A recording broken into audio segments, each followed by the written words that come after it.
안녕하십니까. 전종희 목사입니다. 2월 10일 토요일 매일 성경 묵상입니다. 설 연휴인데 잘 보내고 계십니까?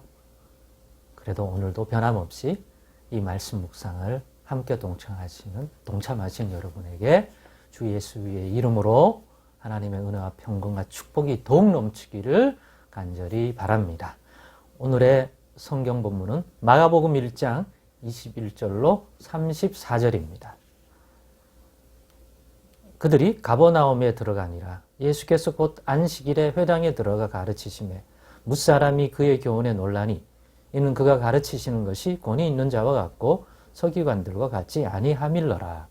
마침 그들의 회당에 더러운 귀신 들린 사람이 있어 소리 질러 이르되 나사렛 예수여 우리가 당신과 무슨 상관이 있나이까? 우리를 멸하러 왔나이까? 나는 당신이 누구인 줄 아노니 하나님의 거룩한 자니이다. 예수께서 꾸짖어 이르시되 잠잠하고 그 사람에게서 나오라 하시니 더러운 귀신이 그 사람에게 경련을 일으키고 큰 소리를 지르며 나오는지라. 다 놀라 서로 물어 이르되 이는 어찌미냐? 권위 있는 새 교훈이로다. 더러운 귀신들에게 명한즉 순종하는도다 하더라. 예수의 소문이 곧 온 갈릴리 사방에 퍼지더라. 회당에서 나와 곧 야고보와 요한과 함께 시몬과 안드레의 집에 들어가시니 시몬의 장모가 열병으로 누워 있는지라. 사람들이 곧 여자에게 대하여 예수께 여짜온대 나아가사 그 손을 잡아 일으키시니 열병이 떠나고 여자가 그들에게 수종되니라. 저물어 해 질 때에 모든 병자와 귀신 들린 자를 예수께 데려오니 온 동네가 그 문 앞에 모였더라. 예수께서 각종 병이 든 많은 사람을 고치시며 많은 귀신을 내쫓으시되 귀신이 자기를 알므로 그 말하는 것을 허락하지 아니하시니라. 아멘.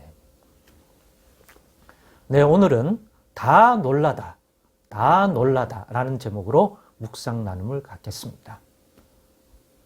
백성들이 다 놀랍니다. 무엇에 대해요? 예수님의 권능 있는 사역의 모습을 보고 다 놀랍니다. 갈릴리 출신의 저 사람이 하는 사역의 보고는 다 놀라는 거예요. 어떤 사역? 특별히 회당에서는 가르치는 사역을 했는데 주로 회당에서는 서기관들이 그런 일을 했는데 지금까지 서기관들에게서 느끼지 못하던 권위 있는 가르침을 듣고 놀라는 거예요. 겉으로 보면 당연히 예루살렘 출신이나 바리새파 유대인들이나 이런 율법 교사들이 더 많이 알고 더 배우고 그래서 나을 것 같은데 그들은 단순히 지식적인 거나 또 자신의 지혜나 뭐 이런 것들을 자랑하는 듯한 보이지만 막상 들을 때는 그냥 육체의 귀로 들리기는 뭐 그냥 어려운 소리 한다? 뭐 열심히 무언가를 설명한다? 그 정도 수준에서 우리가 일반적으로 가르침 받을 때 그런 느낌이었는데 뭐 단순히 재미있다, 재미없다가 아니라 예수의 가르침은 마치 이 말씀 자체를 세우신 자처럼 권위 있게 사역을 하고 또 권위 있게 다가오더라는 거죠. 근데 아무리 봐도 인간적으로 보면 육신적으로 보면 저 예수님이 가르치는 저 가르침을 권위 있게 받을 인간적인 요소는 없는데 가르치시는 그 말을 들을 때는 그 권위를 놀랍게도 권위 있게 다가오더란 말이죠. 그래서 놀라는 거죠. 당연히 권위 있는 자가 했으면 그 놀랄 일은 아니죠. 예상한 일일 테니까. 두 번째는 또 어떤 일이 놀라냐. 뭐 오늘 보면 회당에서도 귀신 들린 자를 고쳐주는 것에 다 놀라고 또 이어서 베드로 장모의 열병 등 예수께 나온 자들을 온갖 질병들을 다 치유하시며 각종 병자와 귀신 들린 자들을 예수님께서 온전히 치유하는 것을 보고 또 귀신을 쫓아내는 걸 보고 병도 고쳐주고 귀신도 말씀으로 쫓아내시고 보통 사람들하고는 전혀 다르다. 치유 곧 백성의 영육의 문제를 풀어주고 고쳐주는 사역을 보고 다 놀라더라는 것이죠. 성령의 인도함을 받아서 어제 본문을 이어가자면 예수의 사역의 모습은 그런 거죠.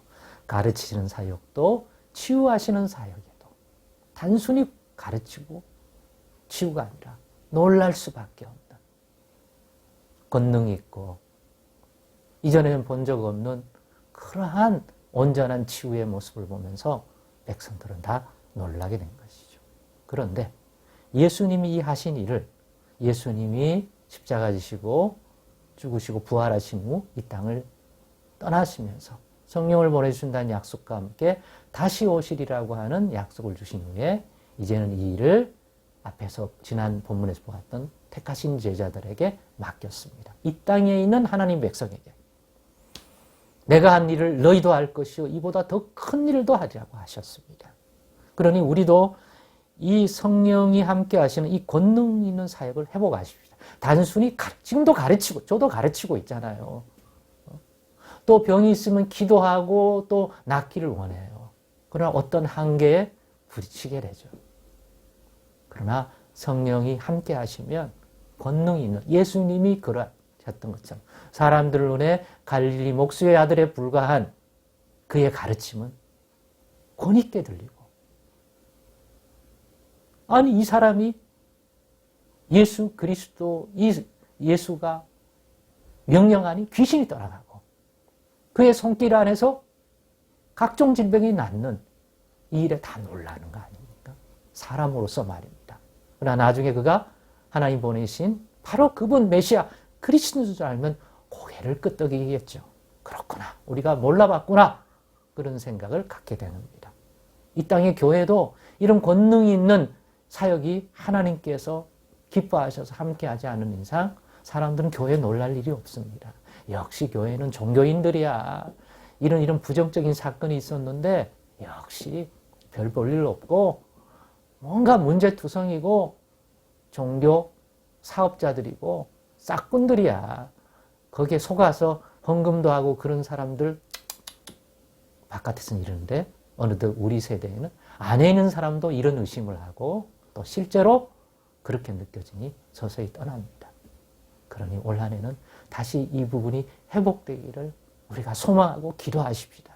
우리에게 어떤 부분이 문제가 있어서 권위가 사라지고 우리가 기도해도 하나님이 치유하시는 능력이 우리를 통하여 이 백성 가운데 잘 드러나지 않는지 곰곰이 생각해보고 애통해하며 기도하십시다. 분명히 내가 한 일을 너희도 할 것이라고 했으니까 그 약속이 있으니까 올 한 해 꼭 기도해서 권능이 있는 사역을 성령의 인도하심을 따라 해나가는 우리 교회, 예수 믿는 우리 가정, 여러분 자신들이 다 되십시다. 결코 포기하지 마십시다. 기도하겠습니다. 하나님 감사합니다. 주님처럼 우리도 성령 안에서 권능 있는 사역할 수 있도록 문제가 뭐길래 그런 부분이 부족한지 깨닫게 해주셔서 다시금 회복하는 한 해가 되게 하셔서 다시 한번 이 세상 사람들이 그로 인하여 놀라는 일들이 우리에게도 일어날 수 있게 해 주시옵소서. 예수님의 이름으로 기도드리옵나이다.